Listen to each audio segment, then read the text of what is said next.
Okay, what's up, world? It's your boy Drew Marcy, rap coach extraordinaire, the Scholastic Savage, mentor to the motivated. And I just got out of the studio today, and it was a really good session, really productive. Got some heat coming for y'all soon, all in good time. But one thing I noticed is I could have gotten a lot more done in the time that I had. I, paid in advance, got the deposit, all of that good shit. But I definitely could have gotten a little bit more done. And I figured this would be a perfect topic for this video. For all you folks out there that want to invest in the studio or have gone to a studio already as a rapper, but you feel like you wasted money or you could have gotten more done, or you want to get a lot more done as an MC, as a rap artist in the next time you go to the studio, this is the video for you. So today's video is all about how to save a fuck ton of cash when you're in the rap studio. So without further ado, let's get into it. I'm your host, Drew Marcy, and this is How to Rap.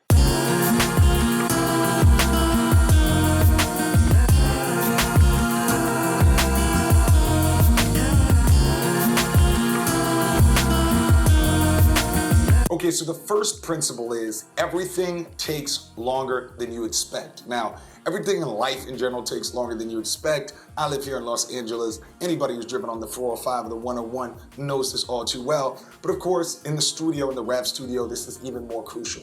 Everything you think, from how many takes you're gonna need to spit, how many times you're gonna do the chorus, how many doubles, how long it's gonna take the engineer to mix, all of that, it's just gonna take longer. So whenever you're planning out how many hours you need or how quickly you're gonna be able to do this, just expect for it to take longer. But we wanna give you some quick tips that are gonna help to save you time so that the things that you do think are gonna take longer, and they will, are gonna take a lot less. So let's go through these 3 tips all about how to save time so these things that take forever don't take as long as you think. Okay, so the first thing is to memorize. Now, this seems pretty obvious. Obviously, you probably heard it before, or you probably know that you should be memorizing, but this is absolutely crucial. You need to memorize the fucking verse. You need to know it backwards, forwards, sideways, dyslexic style, whatever it is. Memorize your shit.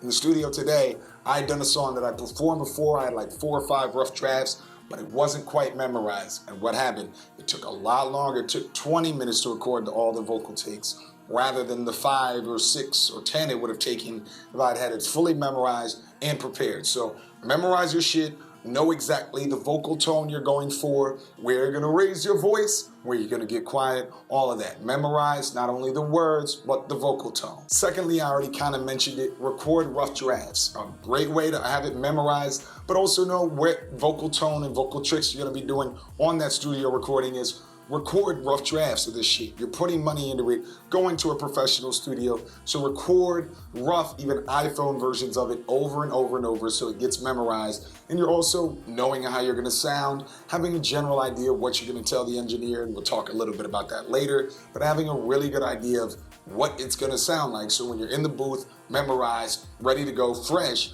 you can just spit it out, know what tones to hit, already have the rough drafts in your ear. You can even show the engineer the rough drafts, all of that. So record rough drafts, dog. And lastly, practice the night before. Practice the track, even with memorization, even with, rough drafts, all of that. Practice it the night before. Now, there's a lot of studies that studies say, they always say studies say, but there's a lot of fucking studies that show that if you do something right before you go to sleep, it increases retention, memorization, it gets more into your subconscious, subliminal shit. So practice the night before. It's another thing I didn't do today, and I practiced like right before the studio, and it's kind of all flustered and shit. I just come from the gym. It was a crazy day out here in LA. It's a Friday, whatever.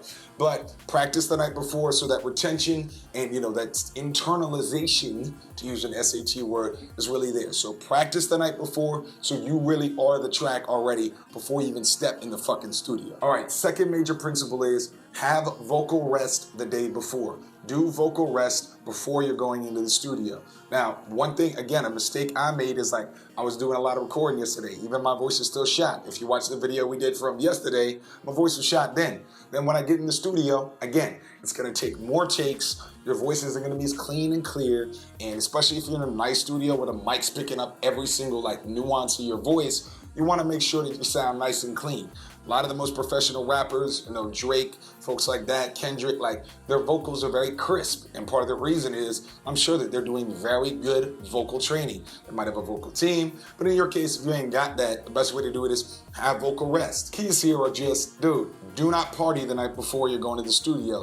you want to do this for a living, you want to take this serious, you invested money in the studio time, don't go out. You can party after, and probably want to because you can play the track for your homies. Like right after this video, I'm gonna go play what we got in the studio for my homeboy. Chill out, listen to it, all that. But do not party the night before. Don't do any crazy vocal shit. Don't go to class, don't do a lecture with all that right before you go to the studio, because your voice is gonna be shot, even subtly. I know a lot of y'all young folks watching this not used to getting like vocal strain, but trust me, you'll notice the difference, especially if you're planning to be a vocal athlete, aka a rapper. So don't party before, party after if you want to. And of course, part of this is because you want to be able to re-record, keep it clean. If the engineer asks you to do another take, you don't want your voice shot and be like, well, I memorized, I did all the other shit, but my voice is actually technically shot, I can't do that. And lastly, the third principle, the engineer is there to help you, not the other way around. You know, you can fall into the trap of letting the engineer just deciding how it's mixed, how it sounds. Maybe because it sounds really professional and your voice sounds cool, you might get caught in that trap of, well, I sound really professional. Doesn't necessarily mean it's the best mix. Additionally, engineers are nerds, like by nature. They love manipulating sound waves and, you know, adding all kind of crazy vocal effects, and they will take your time and just keep messing with it over time. Like, that's another thing. I love the engineer I was working with. Shout out, you know I love you if you're watching this, homie. But, you know, I noticed there was like 30 minutes where we were just doing a little vocal thing and I didn't really say anything, and you gotta assert yourself there. The engineer is there to help you. And most of the time, engineers want to help you. But if you don't say anything, they're just gonna go about their way and twiddle and tinker and all that. And before you know it, your time's up. So engineers will zone out. You gotta put yourself out there, assert yourself like, this is how I want it to sound. Maybe bring some reference tracks. If you find the engineers kind of zoning off into changing your shit into the future auto-tune and you're like more Joey Badass, you know, straight spitting MC, be like, all right, dog, like I'm not really looking for that. Let's focus on this part of the song. Ask their opinion. Now, on one side, you want to understand that they're to help you, but they'd be happy to, if you want to have some vocal effect, but you don't know how to say it, ask their opinion. Now, with that being said, you should be able to speak a little of their lingo. Be sure to know what reverb and echo and delay and the differences between all that. You know, distorted, overdriven, all of these things. And, you know, you really should be studying that as well. We'll have episodes about that. There's also great channels about that. And check out like Recording Revolution, for example, just off the top of my head. But speak a little bit of their lingo. Don't be afraid to ask their opinion. But always remember, the engineer is there for you, not the other way around. Don't let them zone out. Don't let them make it their session. It's your session. You're paying for it. All right, so that is the main principles to save you money. You follow each of these to a T. Every single studio session is going to be super effective. You're going to be thankful. You're going to be visualizing the big homie Drew, my beautiful face in the red hat. Now this red hat gets a rat from these critics. You're going to be visualizing me in the studio right over the booth and the pop filter and all that. Now, with that being said, if you're interested in getting coached directly about your music, as I say in all these videos, be sure to check out our online class, the exclusive group. There's a link to all the info below. What's it about? What's it like? Working with me directly and other rappers. Swag, plug, as always. But regardless, hopefully this helps. Hopefully you're making some great music here in the studio, in the pro studio, and this is really a benefit to you. You're saving money, feeling good, making hot tracks. So with that being said, I'm off to go listen to my track that I recorded.